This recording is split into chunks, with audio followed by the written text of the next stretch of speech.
Hi, I'm Dr. Rodgir Cohen, and I'm here today to talk about the chapter 3 in our textbook, Politics and Economic Models.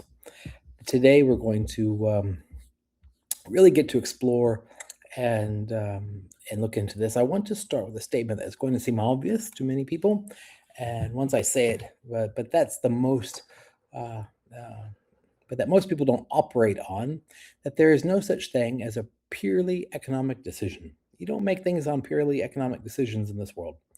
Every major economic policy, whether it's to raise the minimum wage, whether to impose tariffs on Chinese goods, whether to bail out banks during the financial crisis, whether to subsidize solar panels, is simultaneously a political choice. It's a choice about who gets what and who bears the costs and whose interests are protected and whose are exposed. Economics tells you about the efficiency and the growth and the incentives. Politics determines whose efficiency, whose growth, and whose incentives actually get prioritized.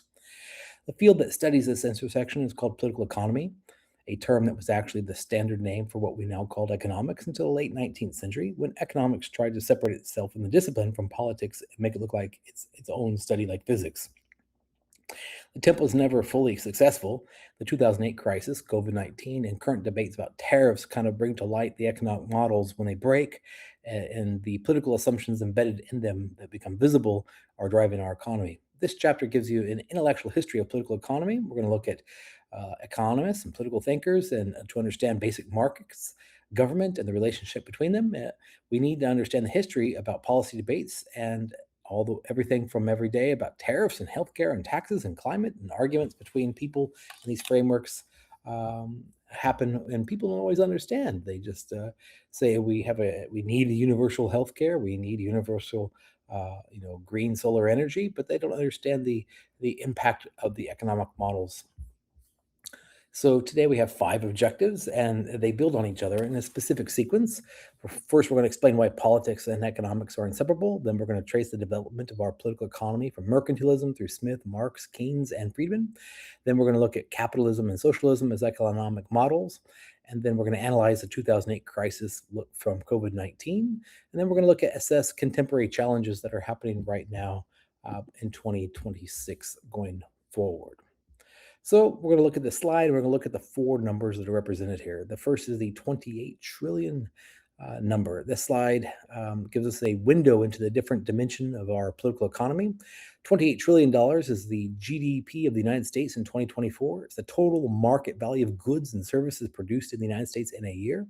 The U.S. is the largest national economy on earth in nominal terms. The GDP per capita, which is what each American share of that production amounts to, is among the highest in the world. By crude measures, the GDP of the United States is extraordinarily wealthy. And GDP does not tell you how that wealth is distributed. That's what the Gini coefficient measures. That's the second line, 0.49. The Gini coefficient is a measure of income inequality that runs from 0, perfectly equality, and everyone has the same income, to 1, perfect inequality. One person has everything. A coefficient of 0.49 puts the United States among the most unequal wealthy democracies on earth. Germany is around 0.32. Denmark is around 0.28. Sweden is 0.27. And these are not marginal differences. The U.S. Gini is closer to Brazil at 0.53 than to most Western European nations. It's not by accident, and it's not an accident or natural feature of a dynamic economy. It is a product of our specific policies about taxes, about labor laws, social programs, and financial regulations. So the next number we look at here is 9%. That is the peak U.S. Consumer Price Index reading in June 2022. The highest inflation in 40 years was happening. Understand how we got there requires that the entire political economy framework of this chapter builds upon it. And it is, very briefly, that the COVID pandemic caused both a demand shock where people stopped spending in certain sectors and a supply shock where factories closed, shipping backed up, and the labor markets froze. Congress responded with approximately $5 trillion in fiscal stimulus. When supply chains began to recover and stimulus money hit the economy simultaneously, the result was a classic demand pull inflation. Too much money chasing too few goods. The Fed's response, the most aggressive rate hiking within our interest rates since Paul Volcker in the early 80s. And we'll see what this is with Keynesian economics and monetarist economics theories. So $5 trillion that we see on the next column is what Congress spent in fiscal stimulus between March 2020 and March 2021. The CARES Act in December 2020, Consolidated Appropriations Act, and the Biden's American Rescue Plan. These were the largest peacetime fiscal expansionisms of American history, exceeding the New World Deal in terms. It prevented a depression level economic collapse, but it contributed substantially to inflation that followed. Both of these things are true, and understanding how requires to understand the Keynesian framework, where we can have fiscal spending and also have economic growth at the same time. What we see here is we're going to start talking about mercantilism and the first political economy of the United States.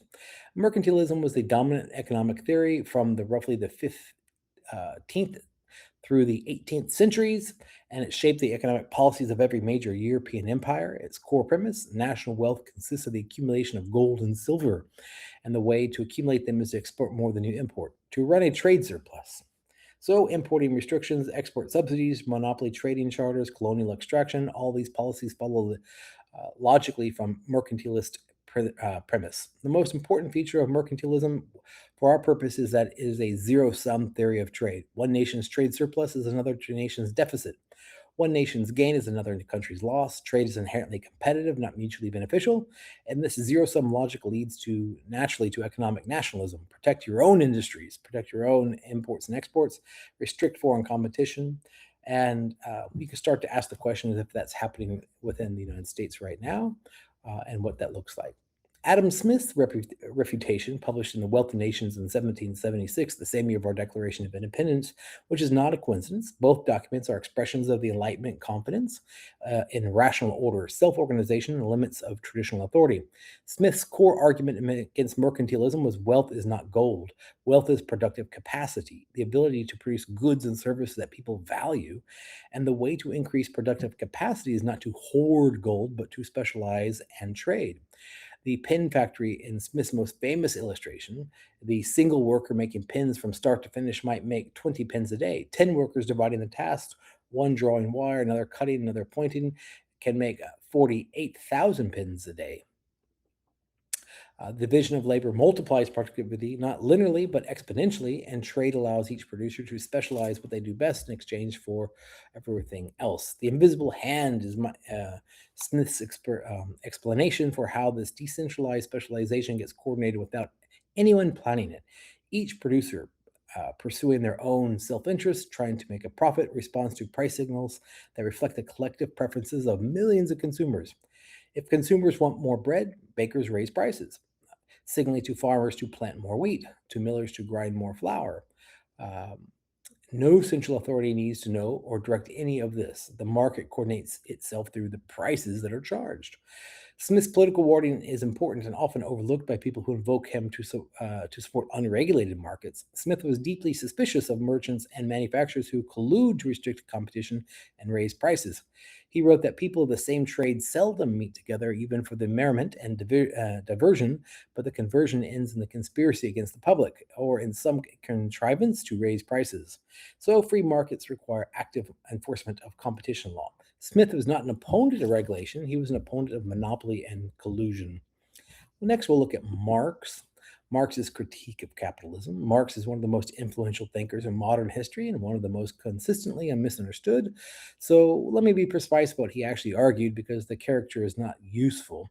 Marx begins with a specific claim about the source of economic value, the labor theory of value, which he inherited from Smith and Ricardo. The argument: the value of the commodity is determined by the socially necessary labor time required to produce it. A coal coat that takes 10 hours to make is worth twice as much as one that takes 5 hours.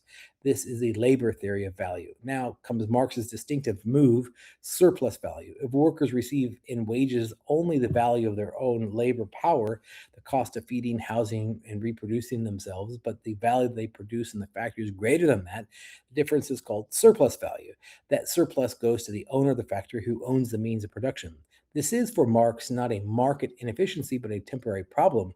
It is the structural mechanism of capitalist exploitation, he says. It doesn't require individual capitalists to be greedy or cruel. It is built into the logic of wage relationship. Historically, materialism in Marx's theory of history is the fundamental driver of historical change in the conflicts between economic classes, those who own the means of production and those who must sell their labor. The conflict has driven history from ancient slave society through feudalism to capitalism and will drive capitalism to the eventual crisis replacement by socialism, if in Marx's view. So, alienation is Marx's philosophical account of capitalism and what it does to workers as human beings. For work for Marx is distinctly human activity through which people express their creativity and their species being, their capacity to consciously shape the world according to an idea.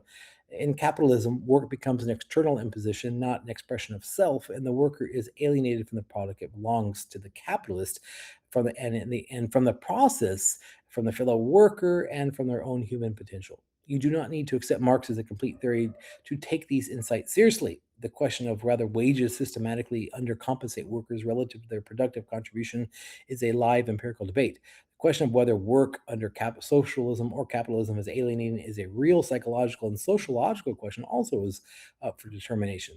The question of whether capitalist crises are structurally generated rather than random is taken seriously in mainstream economic theories. The next area to discuss is called the neoclassical economics and the marginal revolution. By the 1870s, three economics, Stanley Jevons in England, Karl Menger in Austria, and Leon Walras in Switzerland, independently developed a new framework for economic theory that displaced the classical labor theory of value. The key move: value is not objective, determined by labor time. Value is subjective. It is determined by marginal utility, the satisfaction a customer gets from one more unit of a good. The marginal revolution produced a framework in which competitive markets efficiently aggregated individual preferences through the price system, producing outcomes that are optimal in a technical sense. No one can be made better off without making someone else worse off. The market failures, which are situations where markets do not produce efficient outcomes, were acknowledged externalities, costs imposed by third parties, public goods, and monopolies. These justify selective government interventions in order to break down those problems. The public choice theory, then associated with James Buchanan, applied the same self interest assumptions economists use for markets to the political actors. If a market actor pursues self interest, so do politicians and so do bureaucrats. They maximize votes, they budget for their own self interest, and they power rather than the public welfare. Government failure on this view is as systematic as a market failure, and the theoretical framework provides an intellectual justification for skepticism of government. And you see that problem happening today sometimes. The Keynesian economics is the major theory of economics that drives our society right now. John Maynard Keynes published the General Theory of Employment, Interest, and Money in 1936 in the middle of the Great Depression, and is one of the most consequential books in intellectual history that drives public policy debate.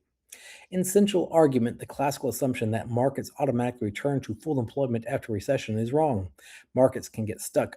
The mechanism Keynes identifies when firms and households become pessimistic, when what he called animal spirits, the fundamental uncertainty that drives investment decisions, turns negative, firms will stop investing and consumers will stop spending. This reduces income, which further reduces spending, which further reduces income, in a deflationary spiral that the market has no automatic mechanism to escape. The government must step in, according to Keynesian economics, running deficits to inject demand into the economy and break the spiral. So we saw this in COVID-19. I don't know if many of you got your COVID-19 bonus checks. There was a large scale test of Keynesian prescriptions, and a lot of people came out with mixed feelings. A $5 trillion fiscal spending bonus was put in to prevent the depression in the United States during the 2020 COVID pandemic, and the Keynesian diagnosis that the government needed to fill in the demand gap was vindicated. But the scale of the stimulus combined with supply chain disruptions produced the worst inflation in 40 years. And what happened was that the government spent $5 trillion to jumpstart the economy, kind of like taking jumper cables and just trying to zap the economy back into action. And then we carry a $5 trillion debt from that right now. This idea then is founded in monetarianism, associated with Milton Friedman, which was the major theoretical response in the 1970s to what we call stagflation, the stimulus, inflation, and unemployment that Keynesian theory said was impossible. Friedman's argument, inflation is always and everywhere a monetary phenomenon, control the money supply, control inflation. So the United States created the Fed, and the Fed's aggressive rate hiking through 2022 through 2024 raised interest rates from near zero to over 5% within 18 months. It controlled the supply of money within the marketplace. The idea that the Federal Reserve could control the interest rates and control the supply of money becomes a way to control our economy and the way we do spending through our monetary policies. So it brings us to the next slide where we're talking about capitalism, socialism, and the current time. So not one capitalism, but many, we call this section. One of the most important analytical corrections this chapter can make is that the common assumption that capitalism is a single thing. It's not. We can call capitalism impasses a wide range of actual economic systems that share private ownership of the means of production and market allocation of resources, but differ dramatically in how much redistribution occurs, how heavily regulated markets are, and how powerful labor unions are, and how actively government shapes sectoral structure of the economy. Remember, the United States cannot be a totally free market society because we have many unions, we have many regulations on industry, and we have many rules that will control us from having monopolies. We do not have a pure unregulated capitalistic society. Laissez-faire capitalism is the closest approximation to the textbook model of a no regulation society or minimal regulation, maximum market freedom, limited society safety net. The United States before the New Deal approximated this model. We were close to it. And the Reagan-Thatcher neoliberal turn of the 1980s moved back towards it from the mixed economy of the post-war era and we still find ourselves in this mixed economic model right now. It's worth noting a socialist market economy, which is a German model, combines competitive capitalist markets with a generous welfare state, strong labor unions with a formal role in corporate governance through co-determination, and an active training and industrial policy. Germany has the highest productivity in manufacturing, lower income inequality, and more durable base than the Anglo-American laissez-faire model, which raises serious questions by the Germans about which is a better economic output for working class people. But it must be noted that without laissez-faire capitalism, without capitalism as a whole, the entire Western world and civilization would not experience the level of growth and economic development that has happened. So laissez-faire capitalism has been the backbone of the United States economic model growth. And to this day, we are still benefiting from having the largest and most successful economy in human history. State capitalism is the model of China, Singapore, and South Korea. It retains private enterprise and market competition in most sectors while having the government directly regulate and direct strategic industries through credit allocation, equity ownership, and administrative guidance. South Korea's chaebol system and China's state-owned enterprise combined with private tech giants are variables of this model. And we see that we have shifts and balances between the United States within our party systems here in America, whether we want to have a strong state-run economic model or divest it back to a mixed market economy or a laissez-faire system within our tax structures.